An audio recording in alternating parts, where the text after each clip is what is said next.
So how do I prepare my home for sale? Here's 4 big mistakes that sellers make when preparing their house for sale or not preparing their house for sale. Neutralize their colors, depersonalize all your photography in your home, declutter the home and clean the home, and sellers fail to make repairs. So preparing your home for sale is a very important part in the selling process of attracting more buyers, getting more traffic through your house, and selling your home more quickly. You need to remove any emotional attachment that you have to the home. You're selling the home, you're gonna be out of there in short order anyway, so go ahead and prepare the home and remove your emotions from the home. Imagine that you no longer live in the home and you simply want the buyer to give you as much money as possible. It's just a business transaction now. So let's talk about the 4 big mistakes that sellers make when preparing their home. Mistake number 1 that sellers make is not neutralizing the home. Paint is cheap and your labor is cheap. Go ahead and prepare the home for sale to make it completely neutral. A agreeable gray or a accessible beige is a really good color depending on your flooring and your other colors within your house. Your furniture and your personal items may look great with green walls or blue walls or even dark black walls, but when you're selling a home, buyers cannot imagine themselves living there when there's all kinds of what they would call crazy colors. So when you neutralize the home, you will invite more foot traffic through your home because you had more online eyeball traffic on the websites seeing your home. So the more eyeballs online will lead to more foot traffic through your home because you neutralize the home.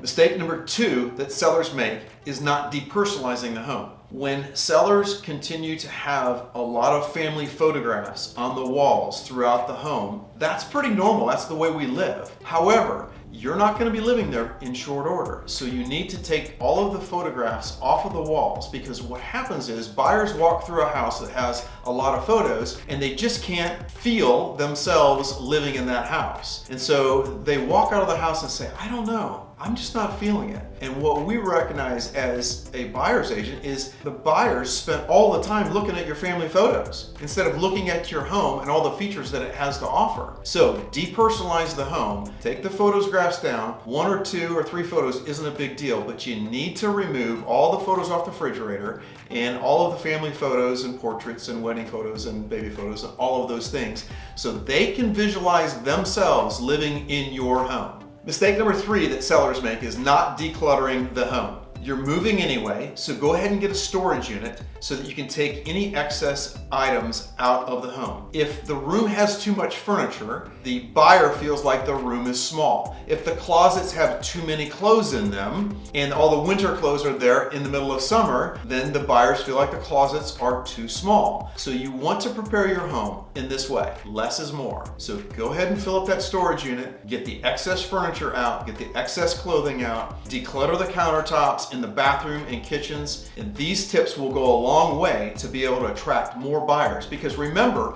buyers start their search online first. They're going to see the house in all of its glory before they ever walk through it. They'll see it 2 or 3 times. So you've got to prepare the house for the photographs, and then when they walk through the house, the rooms feel bigger, the closets feel bigger, and you'll have a successful and quicker sale.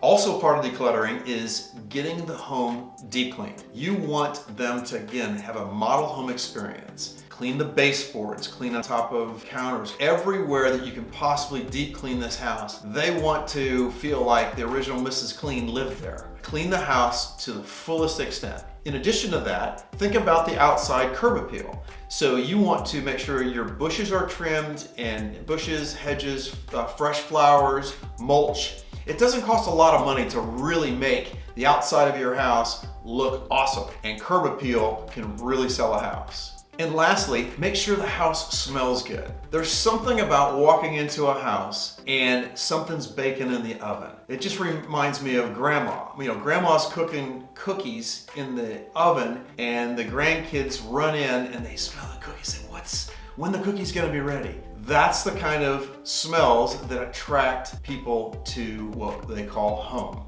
So if you can, cook a pan of cookies on a cookie sheet right before you have an open house. This goes a long way to have the smell of the house feel like home. Mistake number 4 that sellers make is not making important repairs. It can be a loose doorknob, a leaky faucet, a toilet knob that isn't working correctly. It could be a squeaky door. These minor repairs don't cost very much at all, or if any, to be able to fix prior to inspections. So once the house goes under contract, the buyers have 10 days to inspect the house. Then they're going to come up with a laundry list of repairs that they want you to make. So you might as well go ahead and take care of those issues before, because it will attract more buyers. More buyers will feel like the house is well taken care of, and you'll get more money for the house. Taking care of minor items and doing any light renovations can make a big difference in selling your house fast and for top dollar.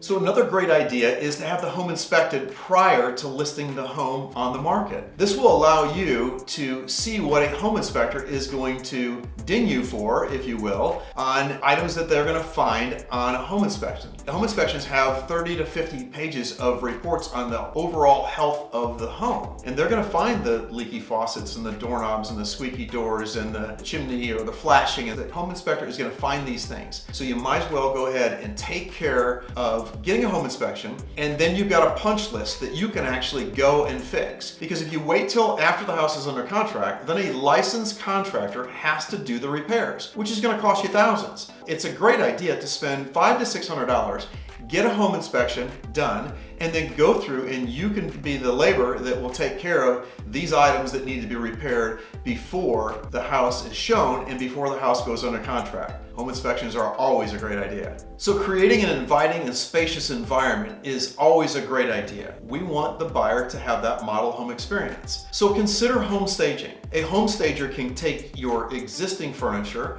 or bring in furniture to stage the home either fully or partially. If it's a vacant home, the stager can do a full home staging, so that puts you in a position that it feels like home. Rooms that are empty feel smaller than rooms that have furniture in them. It's always a best practice to try to sell the house when there's furniture in the home. So home staging is a really good tip that most home sellers need to take advantage of. By taking these tips and turning them into action and preparing your house for sale, this will help you sell your home for top dollar in the shortest amount of time possible. Best of luck and happy selling.